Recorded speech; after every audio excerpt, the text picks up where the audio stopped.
affaires sur les tables et après vous venez debout par ici, s'il vous plaît.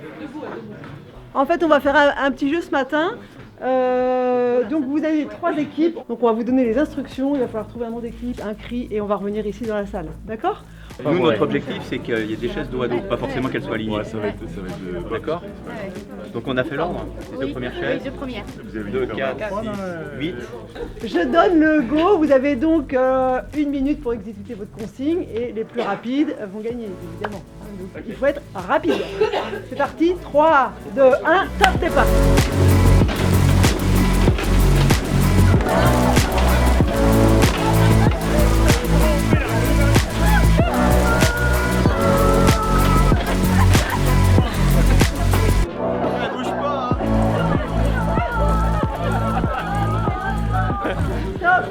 Qu'est-ce qui se passe là ? Qu'est-ce qui se passe là ? C'est la bagarre. C'est la bagarre. Non, moi c'était chasse gardée en fait. C'était ma stratégie. comme ça. Non, on reste humain. Apparemment, on n'est pas parvenu totalement à l'objectif. Vous aviez 3 consignes compatibles.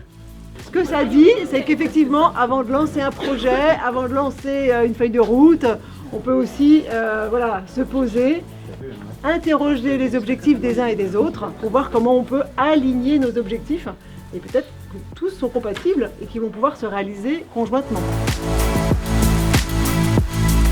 Donc on arrive à la fin, à la dernière journée. Enfin la fin, pas vraiment en fait, on peut dire que ce serait même plutôt le début.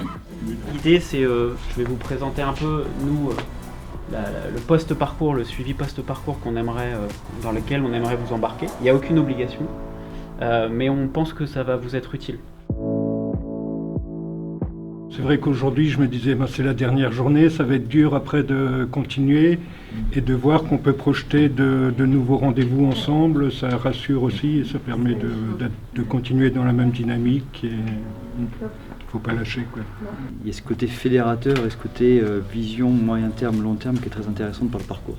On n'aura jamais été aussi loin dans les idées et dans la vue à long terme sans ce parcours-là. Donc merci. Quand on entame du collectif et qu'on ne fait pas tout seul dans son coin, c'est vachement bien. On se projette. Quand on se projetait pas forcément avant d'arriver ici, on savait qu'il y avait quelque chose à faire, mais là c'est déjà un peu plus précis. Ça demande encore à être travaillé, mais déjà vous donnez l'impulsion au départ. On a senti que c'était beaucoup plus proactif de l'intérieur de l'entreprise. C'est-à-dire qu'on on venait pas nous faire un bilan carbone, point, et puis on passait à autre chose. Là, on était vraiment acteurs du bilan carbone, et puis en plus avec des entreprises locales. Donc ça, je trouve que c'est une bonne méthodologie. Sans cette initiative de l'AGLO et de l'ADEME, on ne l'aurait pas fait, clairement, pour des raisons de budget.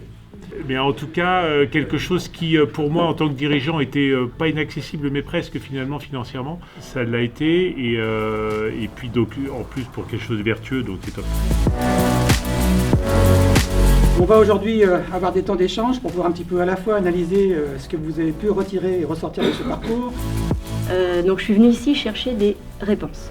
Intéressée par le sujet et convaincue qu'en tant qu'aussi dirigeante, il fallait l'intégrer dans nos stratégies. Donc à titre personnel, je suis passée par plein de phases. Alors déjà, le questionnement, après la peur. Je suis passée par une phase de désespoir. Progressivement, l'émotion est partie grâce en fait à un certain nombre d'exercices puisqu'on l'a approché de manière très rationnelle. On a pu poser des datas, discerner où il fallait mettre l'énergie, là où on pouvait contribuer. Et là, ça pose les choses et on se dit là, on va commencer à pouvoir tirer les ficelles et on va pouvoir discerner les plans d'action parce qu'il faut passer à l'action. Et là, ça y est, ça va beaucoup mieux.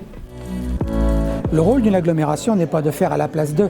Par contre, le rôle d'une agglomération est d'accompagner les entreprises dans toute leur transition. Donc celle-ci est environnementale et donc extrêmement importante puisqu'on parle même quand même de l'avenir de notre planète.